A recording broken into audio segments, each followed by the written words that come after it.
Will you give us a go ahead?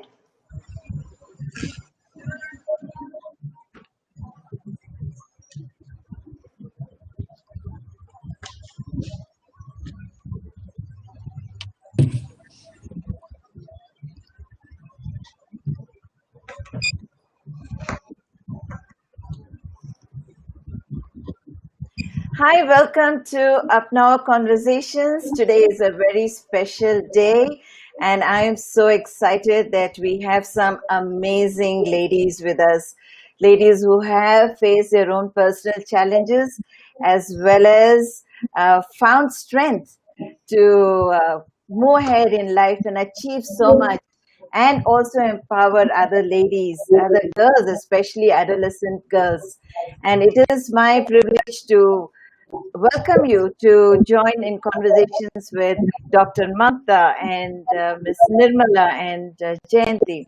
So, yeah, you're in a treat today to listen to all these wonderful ladies who will be sharing amazing stories and experiences and some of the strategies that they have used. So, today is International Day of the Girl Child. It is celebrated on 11th October.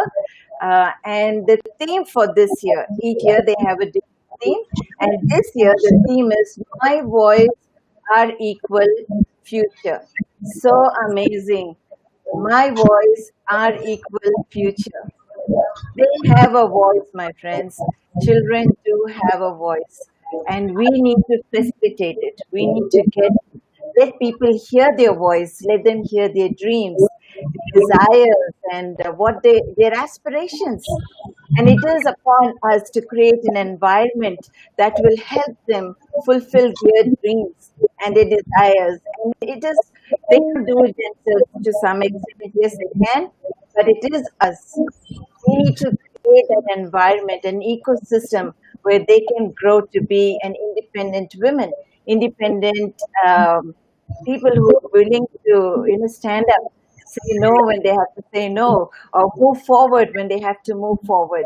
So here we are. Let me first call upon Dr. Mamta Raghuveer. You have seen her on Up Now Conversations, an amazing, dynamic lady. I love to listen to her. She's full of passion, and her passion is very contagious. And ma'am is the founder of Taruni. So she's going to be talking to us about some of the strategies that they have used through Taruni in equipping and empowering girls. Ma'am, this time is for you. Please take it. Thank you, Pearl, and I wish you a very happy International Girl Child Day to everyone here. I think we've been celebrating this from 2011, and that gives. I think that's very much needed. Actually, we have to celebrate this day every day because when you see the statistics and the problems the girls are still facing, I think everyone needs to work on this. And the girls are the future. The girls are the future citizens and also future mothers. That's how we started Taruni. Taruni is almost 20 years now. We've been working. We started in 2000, in the year 2000, and our main intention was to create equal opportunities for girls and women on par with men so that we have a just society. So we started with adolescent girls because I felt that when I worked in the urban slums here in Hyderabad, I saw that through a small initiative we could transform the lives of the girls. And this is the age group, that most of the girls face lot of issues. At the same time, they are very enthusiastic, want to learn and sing with energy. So we started working with them, transforming their lives slowly by through using many strategies, like through strategies like setting up Balika sanghas or uh, trying to bring them onto a forum so that their voice is strengthened and they can address their issues on their own. So that's how we started Pearl, and we could touch upon more than 17,000 girls till now, and that gives me immense satisfaction because most of the girls are in various careers now. One girl is just finishing her PhD. So and some of them, they have finished their engineering. And see, the most of these girls for whom we have stopped their child marriage, early marriage, and we are supporting them to continue their education. So that's how we have been working. Initially, I started working, taking up about 10 schools in Varangal district, government girls' high schools, and I started teaching them different skills like life skills and reproductive health, nutrition, all that. So within a year, I could train about 1,000 girls, and we just completed the training. I wanted to bring them together so that they know that they have, all of them have the similar kind of problems, and they should come together. That's how we have organized a Balika Mela. And at that time, in 2001, I came to know that one girl in one of the school is getting married. That's how our journey on child marriage started. We could stop the child marriage of that fifth class studying girl, and we could work on the same issue all these years, and we could stop hundreds of marriages, helping those girls continue their education.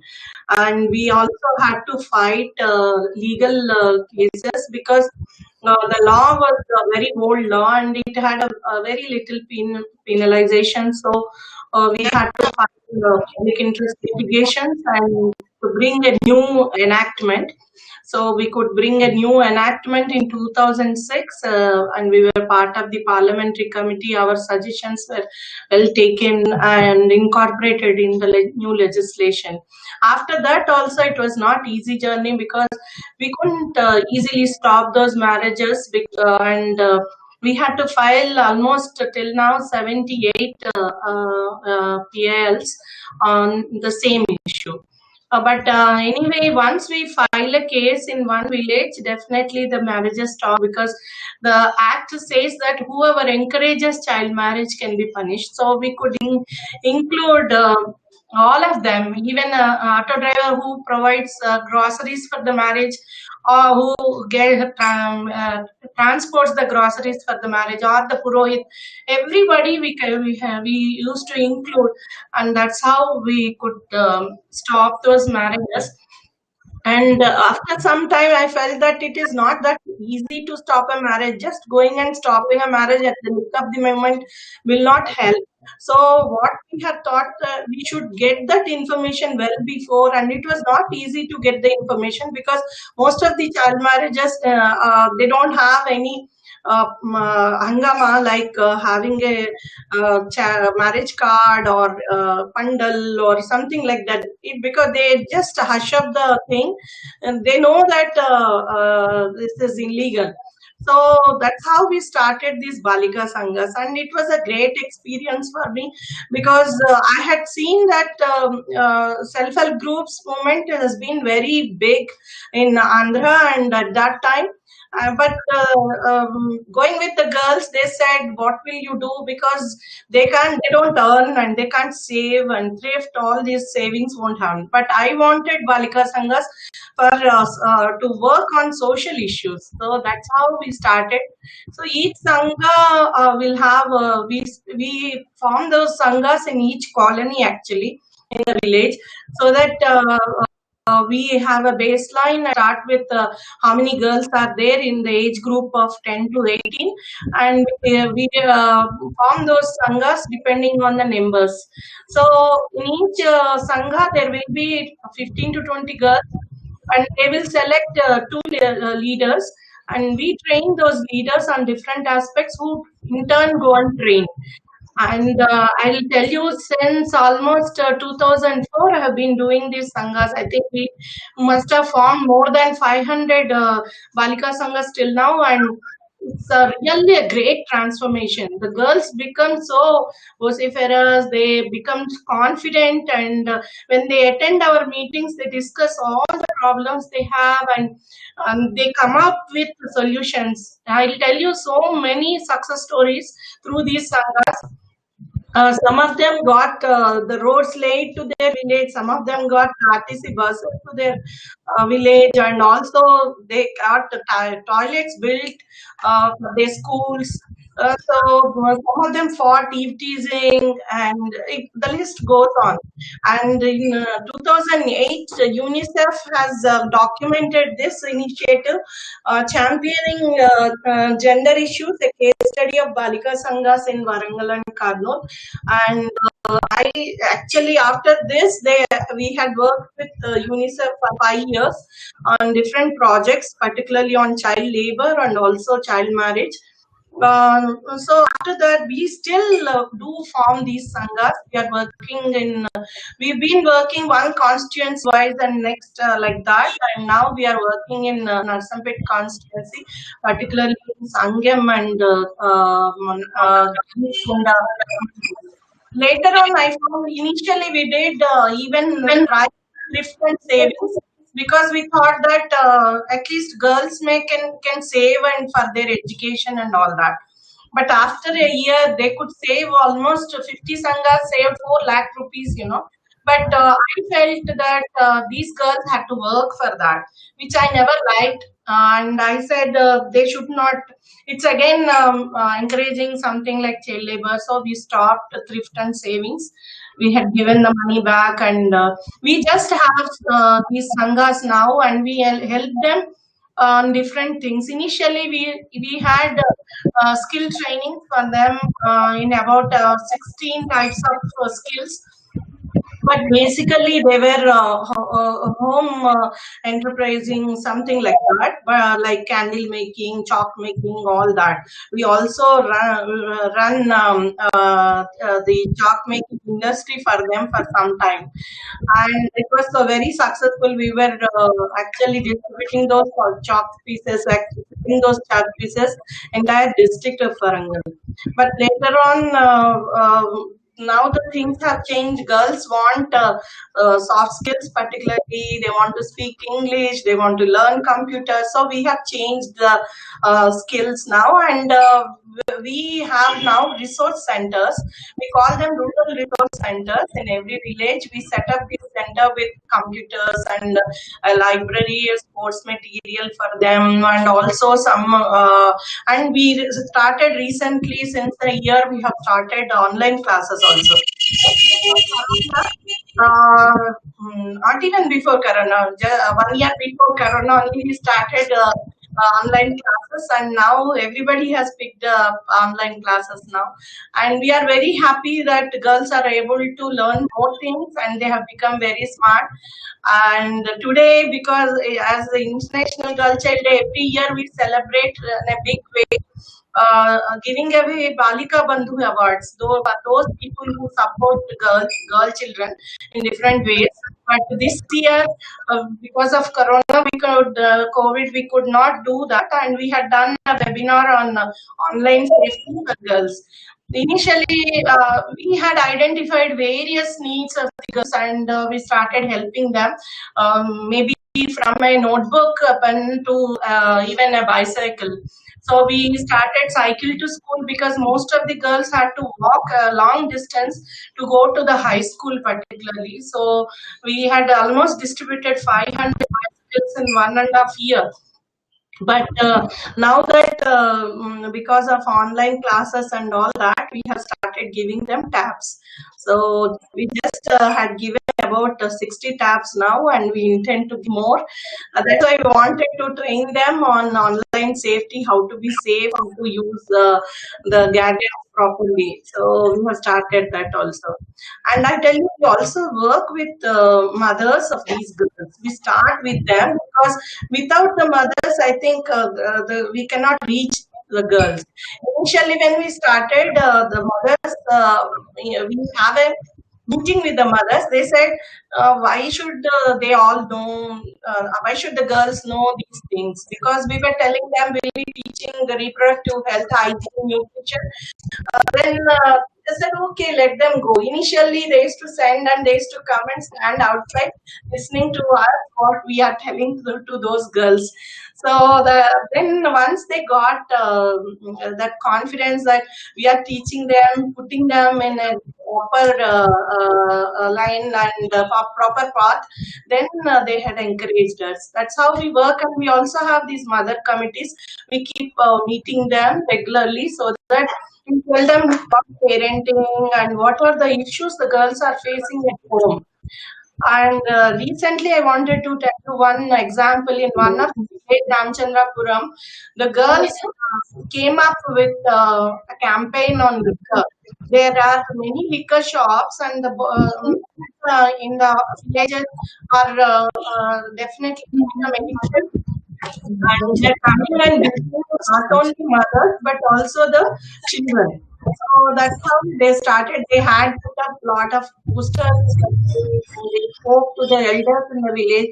They had conducted a meeting. You should see the activism the girls were showing off it as such an early age, That I think connecting them together, putting them together, gives them a lot of strength.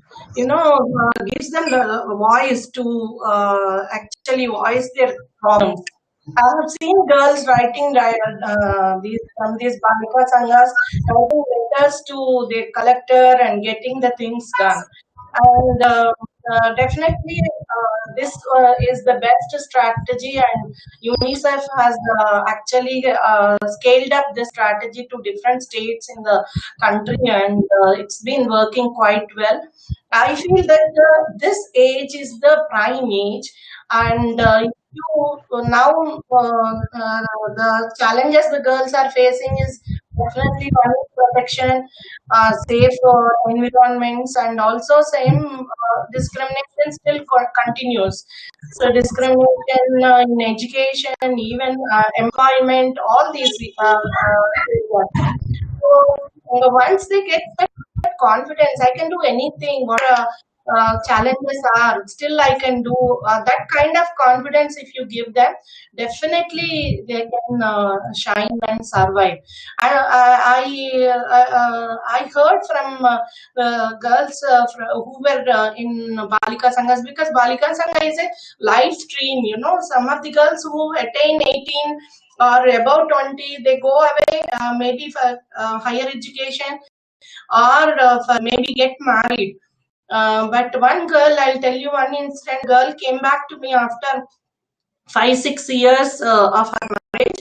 She said, "Madam, my marriage is very bad. I had married to a sick person without knowing, but I could take it upon. I helped him survive. I helped him get good health. I also fought with my in-laws, and they were showing lot of." They were harassing her and all that. Ma'am, whatever you taught us in Balika Sanghas, that helped me survive like this. So I think these are the skills, life skills, which are lacking in our regular mainstream education.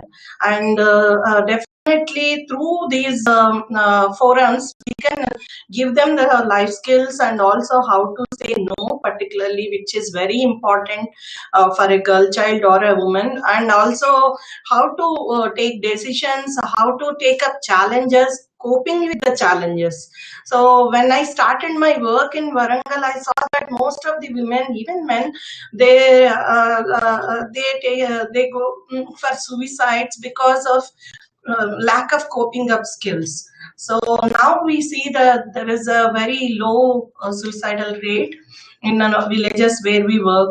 So when you give them a forum, when you give them a chance, definitely girls can do miracles. I've seen that, and I think many of I think other organizations also should start this. Working with the girls is very important. Actually, the problem I faced, the challenges I faced is funding.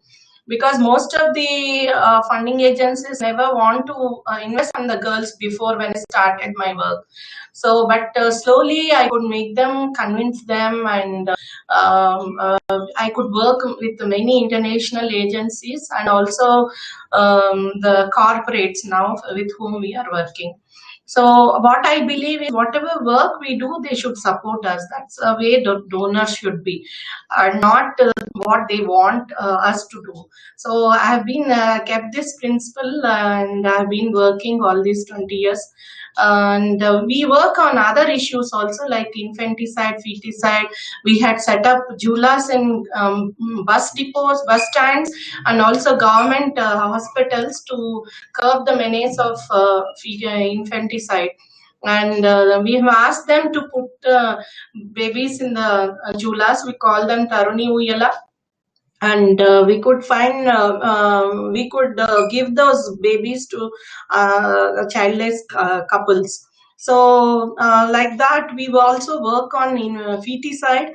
We do a lot of medical audit of in these diagnostic centers, which actually reveal the sex of the child.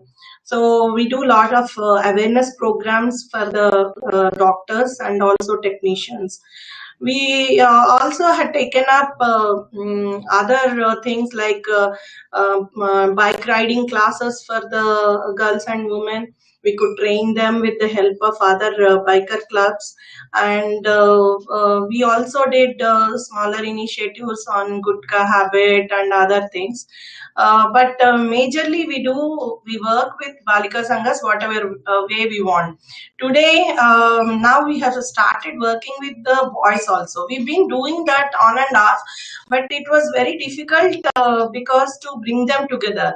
But now we have been mobilizing them with the help of sports, particularly giving them the cricket kits and having these Taruni Premier Leagues, the cricket competitions. So recently, I have done gender training for boys, and it's been very successful. We were working on gender stereotypes, making them do all those things which usually boys don't do at home, and also making them realize how violence affects a woman and a girl, and why should not they do that. So today they have come together, all the boys groups, and they are tying a Rakhi. Going actually in Rakhi, the girl goes and gets ties the Rakhi to the brother. But today they are all tying Rakhis to the girls in the village and pledging that we will not harass them or do any kind of such thing, and pledging that we will protect them. So they're all young boys. I've taken 10 to 14 as the age group for boys, because I have seen that after 15, they were already into bad addictions or some other bad companies, and it's becoming difficult to bring them back. But 10 to 14 is the age group in boys, among boys, which is very, you can mentor them very easily.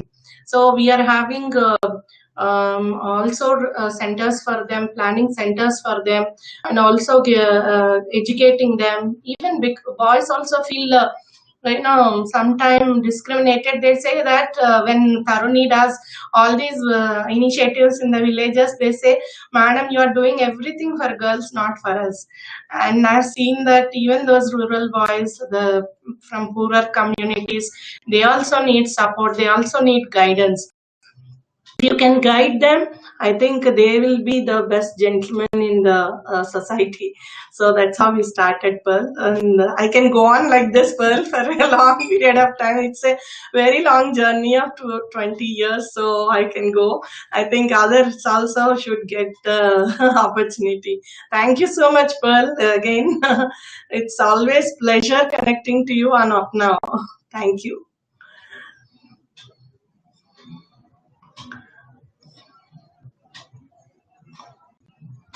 Girls and boys, because um, not many people, not many adults or parents are able to guide their children. They don't have this kind of open dialogue.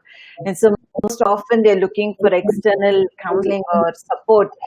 And having the community groups like how we set up is very very wholesome, very holistic, where they can come and share some of the issues that they're facing in their own life, in their schools, or in their families, or in their communities. And also like that you're connecting with them in areas that they have interest in, like sports, cricket, and cycling, and even meeting their basic needs. I think this kind of holistic approach is really important in our communities. And thank you for your strategies. Dear viewers, if you like to know more about what Dr. Mamta is doing, you can go and log on to her website called tharuni.org, THARUNI.org. It's a very nice website. They have a lot of information there. She has even put strategies of how they run the groups in the villages. She has also put in what are the challenges they have faced, what are the strategies, what are the outcomes, and how you can be part of it. So yes, please log on to their website, tharuni.org, and support them. They're doing phenomenal job. Please, if you go ahead, you feel like donating to them, we would encourage you to stand by them, donate, and support them. If you need more information, please do connect with us, and we will give you the information. So thank you, ma'am. It was awesome. Thank you so much. I would like to call upon another champion, and Dr. Ms. Nirmala. You have an organization called Sheep. Could you please explain to us more about your organization and how you have empowered girls? There are a lot of stories. I was so encouraged to see that the girls with you are doing phenomenal job. I mean, they're studying and have received a lot of laurels. Please do explain to us or share with us some of the success stories. Yeah, good evening to all, especially to Apnao, Pearl, ma'am, and all speakers here. First of all, I take this opportunity to wish International Girls' Day, and we wish all the girls have a blessed life ahead. I actually, it was not at all my dream. I began a home for the children, not for the children actually. There was an accident and parents died, and 4 kids left roadside, and their grandparents don't want them. And finally, I needed to take back to my home, and there were 2 boys and 2 girls. And on those days, we had a lot of constructions near High Tech City, and the police people used to bring to us many of the children, and I found more girls. And today, in our organization, we have 140 children and 20 boys, and all others are girls. And the first girl, now she's doing her MBBS 3rd year in St. John's, Bangalore. And the children I have in Modinagar, I have 30 of them. They are from nursery to degree. The others are in different places studying nursing, engineering, medicine, polytechnic, and so on. And really, I am happy to share few of the stories, successful stories about these children. They don't fear for anything. Whatever opportunity we give, they learn. And the people who have parents, we are little timid to express or to say something. But these children are very bold, as I see, as I experience from their side. So they, the few of the successful stories that I say, 3 of them got married from my home. One IDBI in Pune, and one is a government teacher in Vizag. The other one is working as a software engineer in Bangalore. And the children who live here are all complete orphans. No, not breakdown of the family or mother left, father left. These children, I am not taking, because I look into the other children who doesn't have anyone. They should not psychologically go down. And one little story I would like to tell. Today in India, we don't have safety even from father or brothers these days. I have a girl who joined to us when she was studying in 7th standard, and she looks very good, and very she has very good height, and all her structure, like she looks like a woman. So own father want the girl, and the mother was resisting. So what the father did, he killed the mother, and he whatever enjoyment he wanted, he has done with the girl, and he sent the girl somewhere else to their relative's house when he did this thing to her mother, when he killed. So finally, neighbors and all that, and so on, they found the person, they found the dead body, without informing anything to me regarding this story. The incident behind, school principal brought to me this girl, telling that mother was good tailor, got sick, died, and so on, so on. So father is a drunkard driver. So I give little preference who are in little a bit of for semi-orphans who are in need of our help. Like father cannot take care of a teenage girl. I also thought maybe she need a bit of safety. So I took the girl. Usually once they enter in our home, we give them at least 3 to 6 months. We just leave them.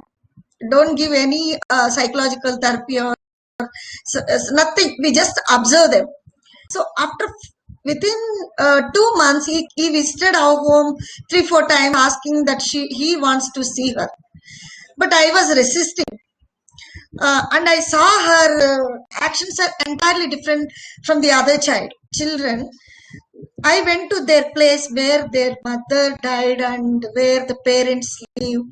What was the situation? So I came to know few things. I took her.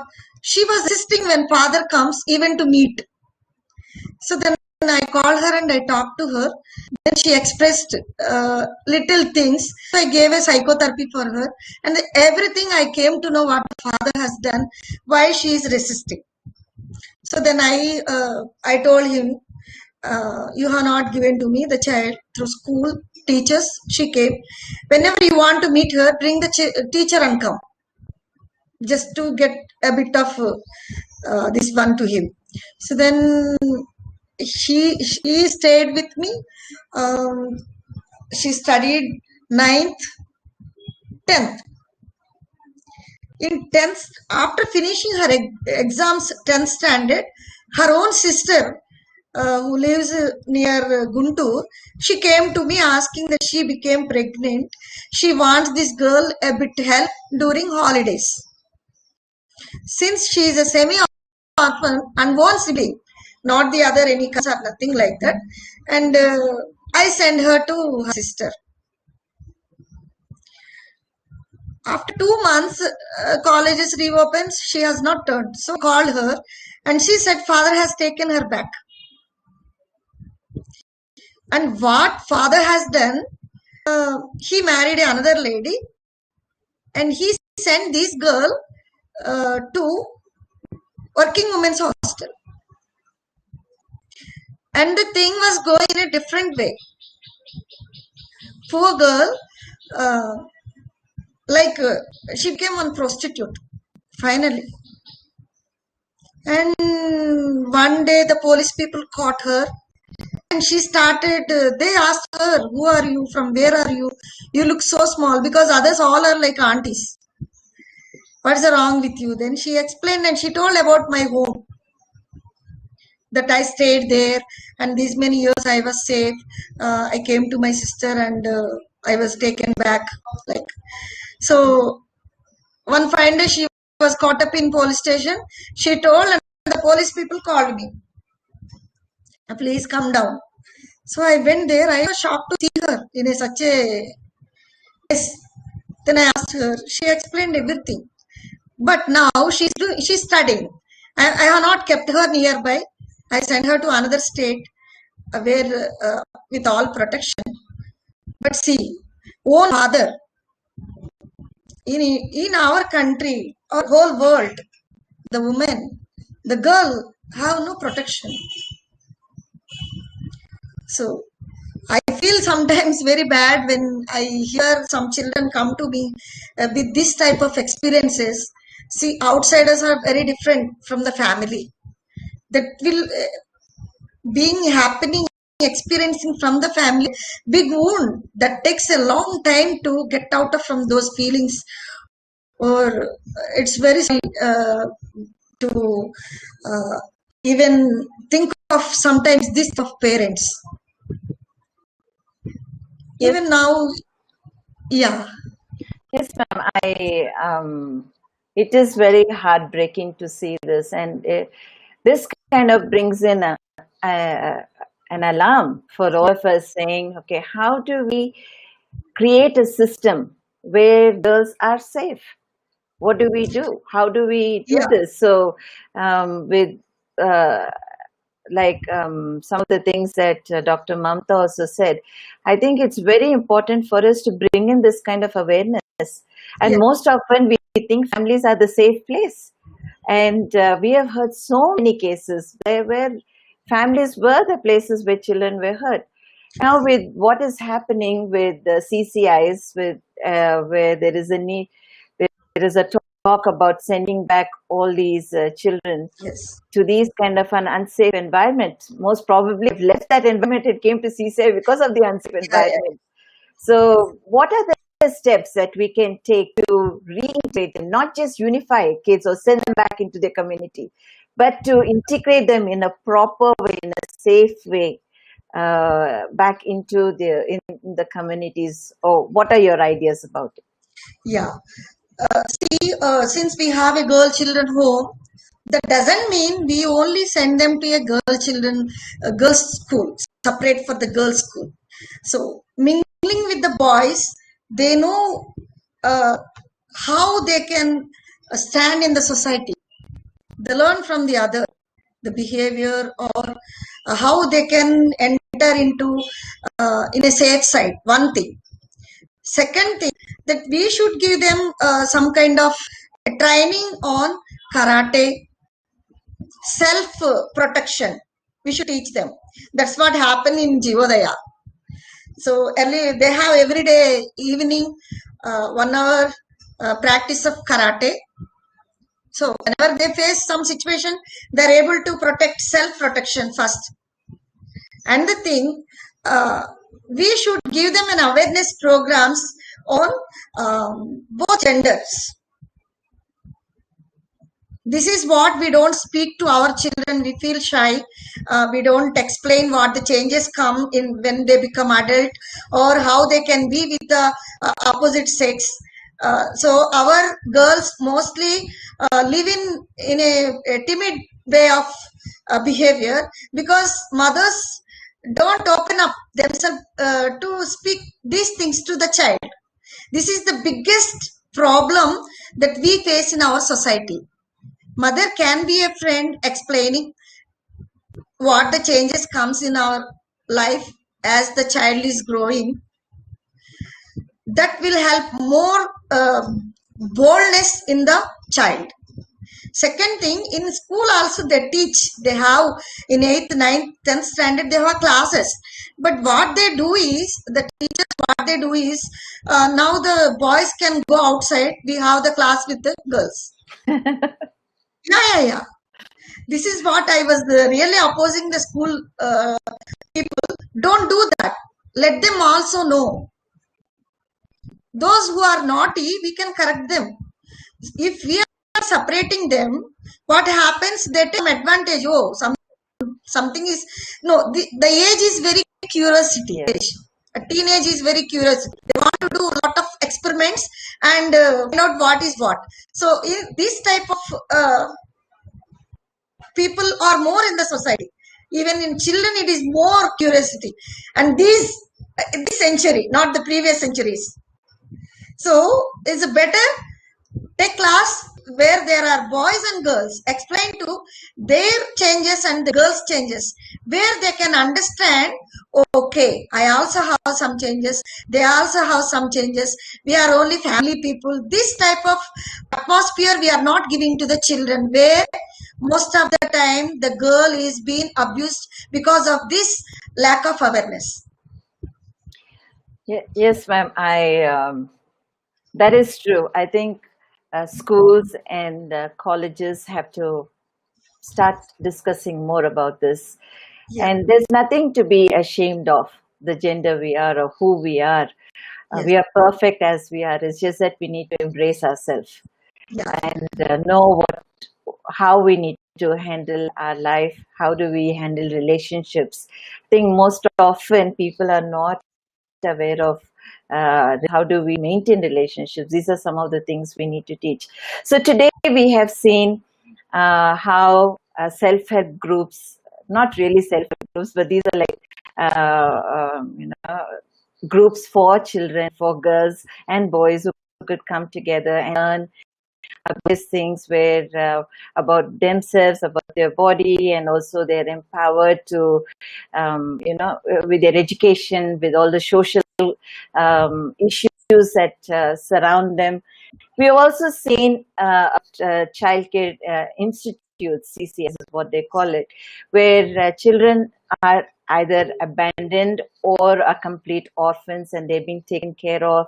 And there are a lot of challenges in this system as well.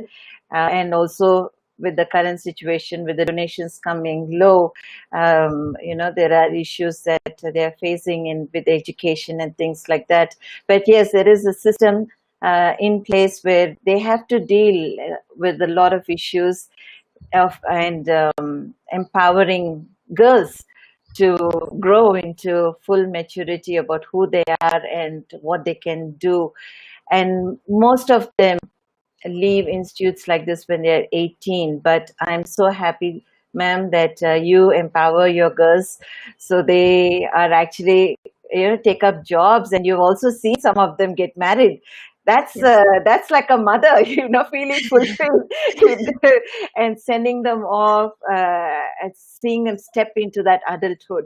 It's a great sacrifice. It's a great commitment, and we would like all of you to come alongside people like Ms. Nirmala, and her organization is called SHEEP, Society for Health, Education and Economical Progress.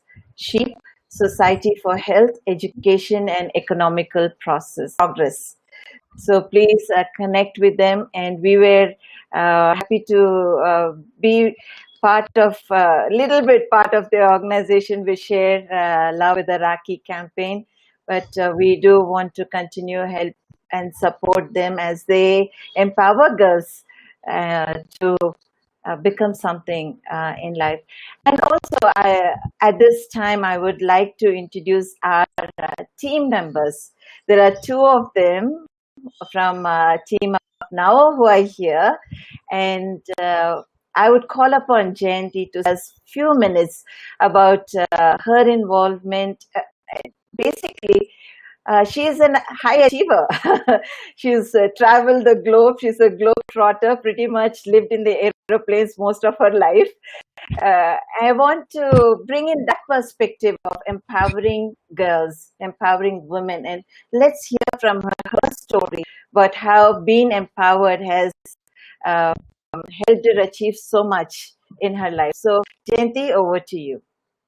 Thank you very much, Pearl. And it's my pleasure to be seated along virtually with these wonderful ladies, Dr. Mamta and Ms. Nirmala, and the great work they do. And I feel so honored. Thank you so much for this opportunity, Pearl. I'm a science professional and have 15 years of international work experience, working in different parts of US, Europe, and Asia Pacific.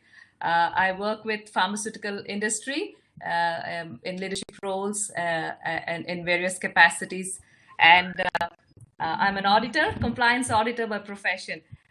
However, the cause of girls, young girls or women, are very close to my heart. I'm part of Team Up Now. I'm very happy to say that wonderful team, along with Pearl and other lovely women. And for me, in order to empower a girl or a girl child or help your fellow women, I always believe that you don't need to have a big platforms. I'm glad for people who have those platforms and they do wonderful jobs, but I do believe in one-on-one encouragement. And this year's theme for International Girl Day is my voice and our equal future. How true. And as women in corporates, as a career woman, somebody who lived in different parts of the world and somebody from India, I do believe education is one of the key factor for empowering women. My education helped me to make my career as my career to different places, to get empowered and also to empower others. So I'm always a champion for girls' education, and I would especially encourage young girls, young women, especially in STEM courses, because I am from science background. My heart is for the girls to take up STEM fields, STEM careers, and do great things that they are capable of doing.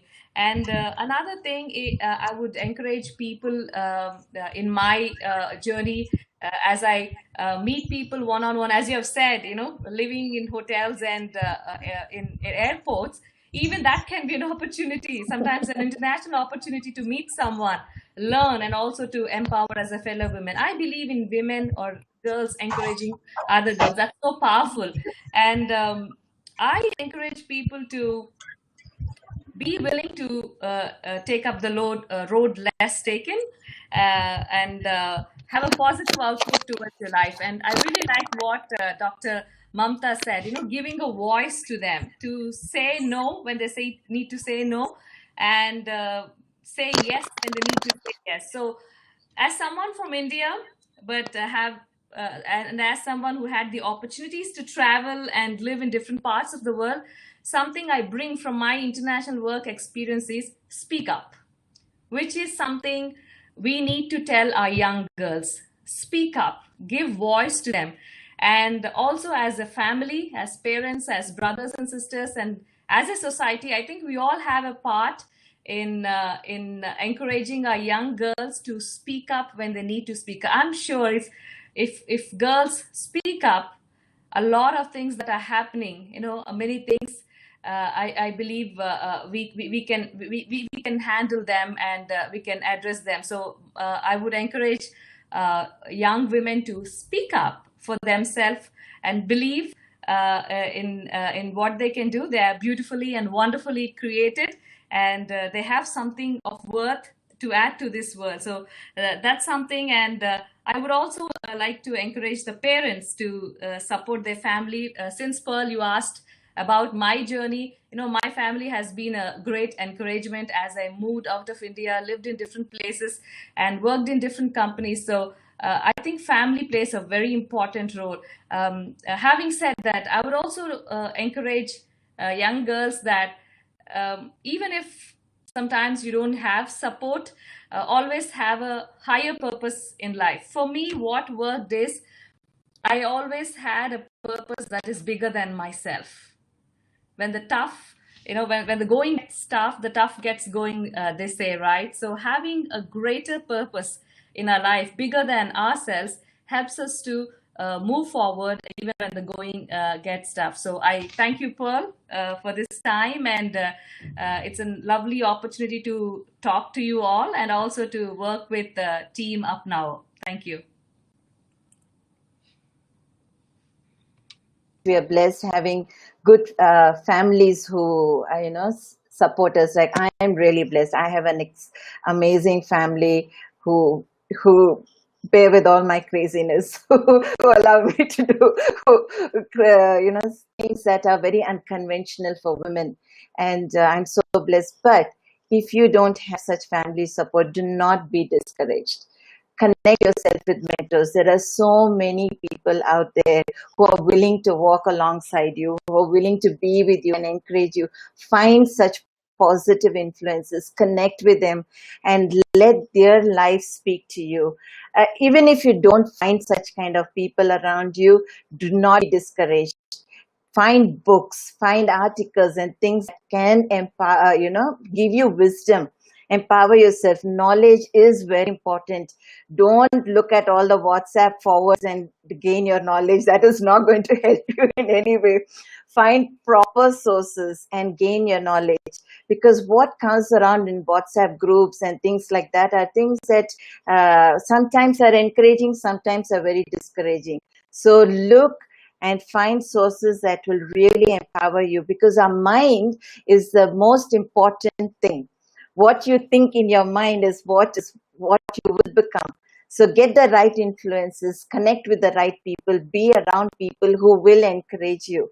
And one such person I would like to introduce is Evelyn. Evelyn is also on Team Up Now, and she has used her life's experiences to put it out in a very creative way. She's a writer. So she uses this platform to encourage girls and women to come forward and be all that they're supposed to be. Evelyn, please share with us your journey.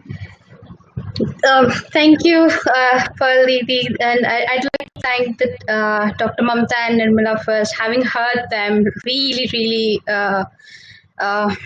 took me on my aim to a different level. And as Jayanti talked a lot, one of the things that she said was education and don't settle.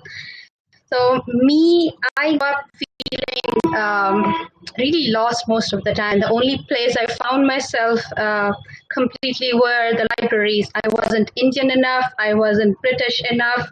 Having 50-50 genes from both sides. I was from a very difficult background, but the books, the education has got me where I am.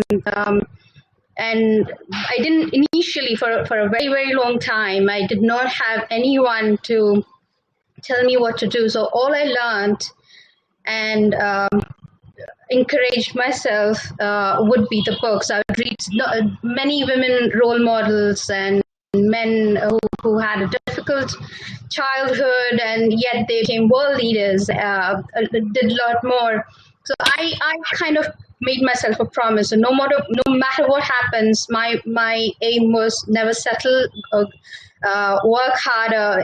If it's never enough. So that never enough always sticks by me even now.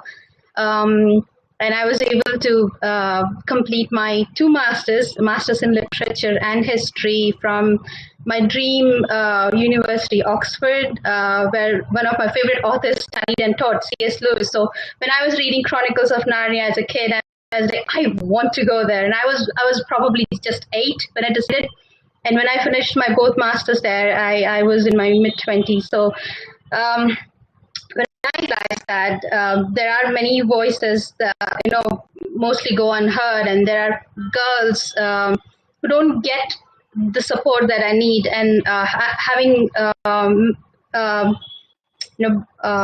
after actually seeing Up Now team, especially meeting Pearl Levy, I didn't know such kind of organizations and voices existed, voices that actually speak up for the people who cannot speak for themselves.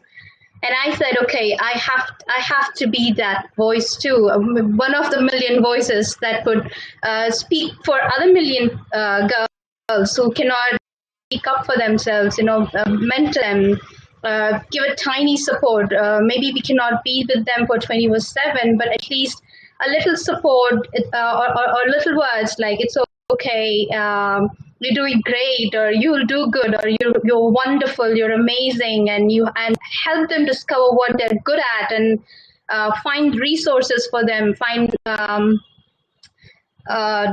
if they love science or English, just make them, introduce them to the right people, and just see them grow. That's what makes me happy when I see somebody I taught or I trained being in a better position than I am, and I'm like, wow, so I did this. So yeah, I kind of got wings out of coming to our team, and I really, really want to thank this amazing group that I'm with, and I'm still learning, I'm still fighting, I'm still growing, and I really hope that I continue to do so and help these girls to be the better versions of them, of who they are. Thank you. Yes, Evelyn, never give up. Never give up. That's something, is a message that we will carry today as what Dr. Mamta is doing, her work that she's doing, excellent, phenomenal. Never give up, ma'am. We are there. Small people like us will come alongside and be along with you in what you're doing. Ms. Nirmala, thank you for all that you're doing. Please continue to do so. Don't ever stop. The world is a home to more than 1.1 billion girls under age 18 who are poised to be the largest generation of female leaders, entrepreneurs, and change makers the world has ever seen. This is a statement made by UN. I will read again. This is a very phenomenal statement. The world is home to more than 1.1 billion girls under age 18 who are poised to become the largest generation of female leaders, entrepreneurs, and change makers the world has ever seen. As we come to the close of this session today, let us go with that thought. There are amazing women who can become world changers, and we are in that position where we can facilitate that. So let us encourage, walk alongside these change makers. So when we are old and gray, we can sit back and watch and see how they are changing the world. We have done our part. Somebody walked along with us, and we were able to influence in whatever way we could do in our generation. It is time for us to pass on that baton. It is time for us to walk alongside the others and give them a little push and say, hey, come on, it's your time. Let me enjoy. Let me see you succeed. So thank you again, amazing panel. Dr. Mamta, Ms. Nirmala, Ms. Jayanti, and Ms. Evelyn, and all our team who are behind the screen supporting us today. Thank you, amazing team. We love you, and there are people out there, young girls who are listening, and all the other NGOs who are doing this awesome work. Never give up, because you are going to see the fruit of your labor. We are going to see this world a much safer place and a much better place where our children will live in unity and in oneness and equality, fully empowered to live the life that they are meant to be, without fear, without even have to look around and see, be afraid, but they can live in freedom. And that's a dream that is not far away. We can accomplish it. What do you say, ma'am? So it sounds so positive, and I hope that we will all see that world very soon. Thank you, and very happy to listen to Jayanti Garu and Evelyn. Very proud of the women who really succeed. I know there have been many challenges, but sticking around and doing it, and that's really great. And thanks, Apna, for bringing all such great people together. Thank you. Thank you, ma'am. So viewers, please do keep in touch with us. Connect with us at UpNow. Our Facebook handle is upnow.org. Our Twitter is UpNow Foundation. And Instagram is upnow.campaign. And all these videos are also available on our YouTube page. That's Your Vision Communications. So keep the conversations going. We need to be talking more and more. So thank you again. Bye-bye.